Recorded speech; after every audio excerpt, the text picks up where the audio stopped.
Welcome to Popternative, where we dive into topical discussions from the worlds of pop culture, social media, and sports. Here is your host, Peter Remoliotis, aka PD Beats. PD Beats here from Popternative, speaking to hero Fiennes Tiffin about The Loneliest Boy in the World in select theaters October 14th, on digital and demand October 18th. Welcome to the show, man. Thank you so much for being here. My pleasure. Thanks for having me. It's spooky season, and this is a spooky movie. It's also a funny movie, but I can't even imagine what the mindset is, when you're reading the script for this. Are you thinking all these things like, wow, this is funny, this is spooky, this maybe is a character I haven't played before? Like, what is that mindset early on reading the script for this? Yeah, it's funny because for me, I was instantly, obviously, selfishly looking at Mitch's character and just thinking, I'm going to have so much fun playing a dead guy with all these prosthetics. And because he's dead, he's got nothing to lose. And he's just such a happy-go-lucky, good friend and loved all of that. And then recently, actually doing the press, hearing how Max's initial interpretation, understandably, kind of started to, we could have made a film that was very dark and very sensitive to issues that people deal with. I'm glad that we chose the more fun route of kind of using the dark humor and undermining it all. But there's different ways to look at it. But my initial interpretation was that I'm going to have fun on this, and it's just going to be a funny, wacky, silly movie. And it is, a genre-bending movie, in my opinion. And I feel like genre-bending hero is like a big trend now in pop culture. It's like a couple of years ago, like hot sauce, which was a big thing. Remember that?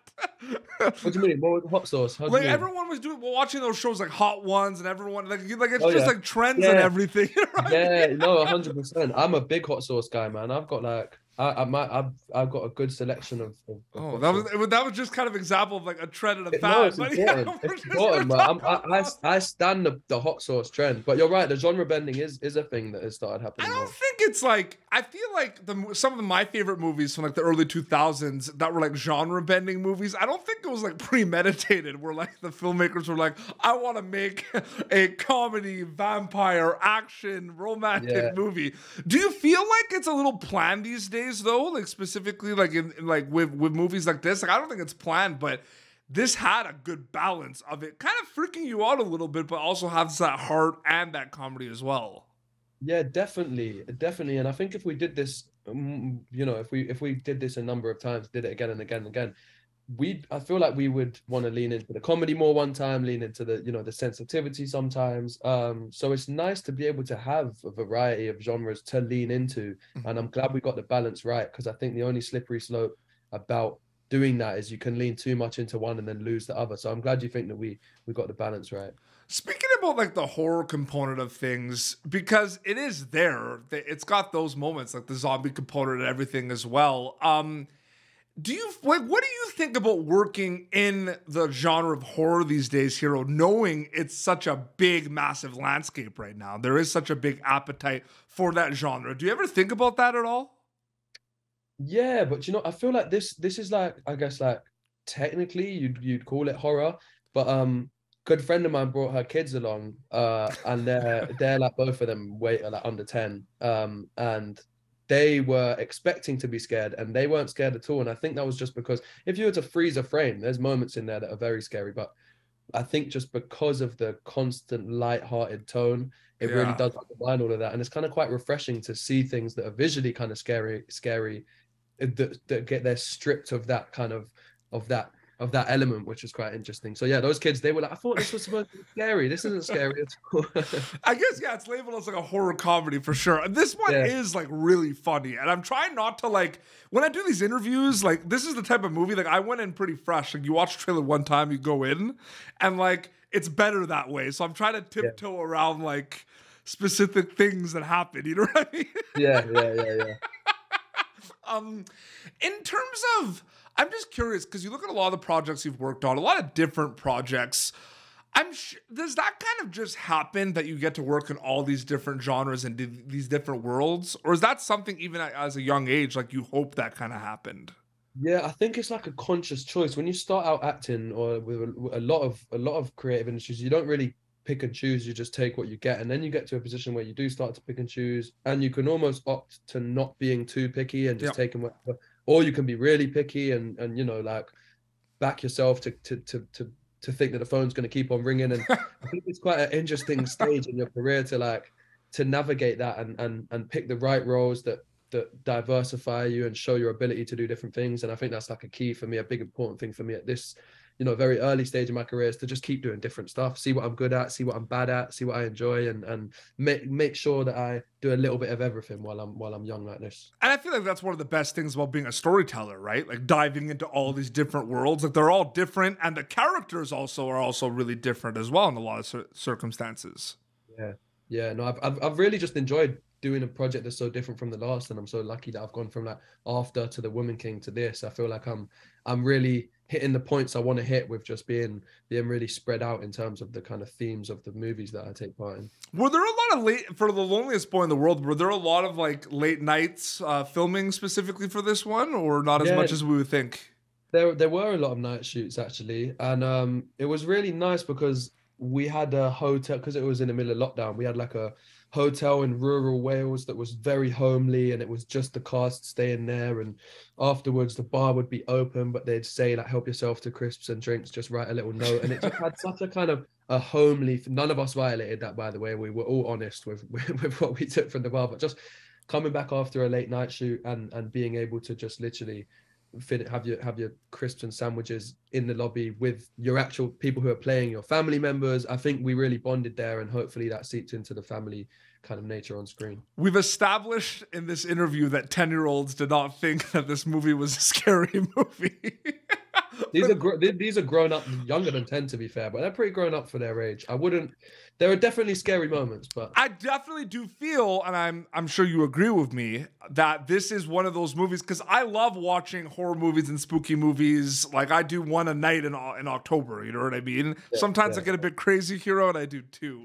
Right, one night, right? A little crazy. I know I need to calm down, right? But sometimes I get a little crazy.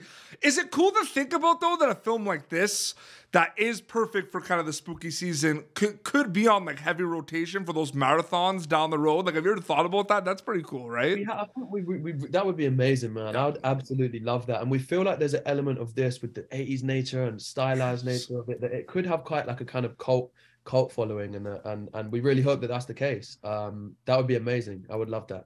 And, you know, when they get a chance to watch it, I mean, you brought it up, like the heart. I definitely feel like that was something in it, but it was like really, really funny as well. Like you and Max had so many scenes and everything. What can you tell me about like any funny story, or like, was there some kind of scenes that took like a lot of takes because maybe you were laughing at times? Like I can't even imagine some of these things. Some of these one-liners in this made me like really laugh.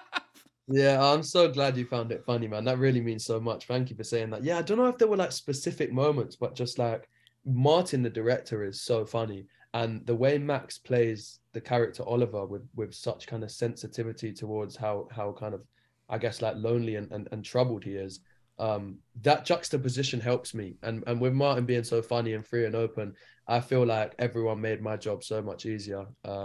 So yeah, it's credit to those guys for the work they did to help me do what I do. Adding to that as well, I feel like you look at the After movies, The Woman King, look at this, there's going to be learning experiences no matter whether you've been working in this industry for like 1 year or 20 years. What were some learning experiences on this film specifically that you could share with me? Yeah, I mean, this one I enjoyed how important it is to have fun while you work. That's a really good one. A lot of the time I find I put like a lot of pressure on myself, and you still always should, because, you know, it's good to put pressure on yourself, and nerves are often a good thing. It shows that you care. But I just had so much fun on this that I realized how important it is to look for roles that you know you're going to enjoy, but also just take that into the other projects with you, and yeah, make sure you enjoy it, because a lot of it is about the journey and the process. And you want to look back and realize that, you know, you had fun while you worked. You weren't just beating yourself to the core and you know, trying to make a masterpiece at the sacrifice of your own blood, sweat, and tears. You got to do a bit of that. But yeah, if you can enjoy it while you go, like I did on this one, then you're winning. And, you know, before we wrap up too, like, you're starting to get used to now kind of the waves of like the announcements of things, right? There's the movie announcement, then the casting listing, then the first look and everything. It's coming out, you're doing press, like it depends on the project, but you're getting used to that, right? It's like a year of all these like steps and stuff, right? Yeah, it's so interesting. You really like, even at this point, there's elements of how movies get made. It is such a long process with so many moving parts and so many different people who help bring it together. I feel like you can be near the end of your career and there's still little bits that you don't know. So yeah, it's been interesting, like learning as I go. And yeah, you're so right. There are so many stages of like celebrate. You can celebrate when you get the role, when you start filming, when you get you know you wrap filming, when the announcement comes out, when the film comes out. There are so many kind of checkpoints. There's so many waves too, right? Absolutely. Exactly. It's nice to kind of, you do the work and you almost forget so much about it, and then it comes back around and you get to almost relive it. And it's kind of nice how the movies take a while and you almost maybe forget a bit about them and they come back over again. So you never feel like you have to say a proper goodbye. Absolutely. Hero, thank you so much for coming on Pop Alternative. It was so great chatting with you. It was my pleasure, Pete. I really appreciate all your questions and your time. Absolutely. Loneliest Boy in the World. It's going to be in select theaters starting the 14th, and then a few days later, the 18th, going to be available on digital on demand. And you have an Instagram account. That's where people can keep up to date with everything, right, for your stuff? I do indeed. I'm not as active as I maybe should be, but I reckon if I keep being told to post more, eventually I will. So yeah, check me out on there. I'll post eventually. Amazing. This has been Pop Alternative, youtube.com/PopTurn for previous episodes. Until next time, this is Hero Fiennes Tiffin and Petey Beats signing off. Thank you, Petey. Take care, man. All the best. Thank you for tuning in to Pop Alternative. Make sure to check out our past episodes of Pop Alternative on YouTube. Be sure to like Pop Alternative on Facebook and follow us on Twitter. This has been an Autograph Communications production.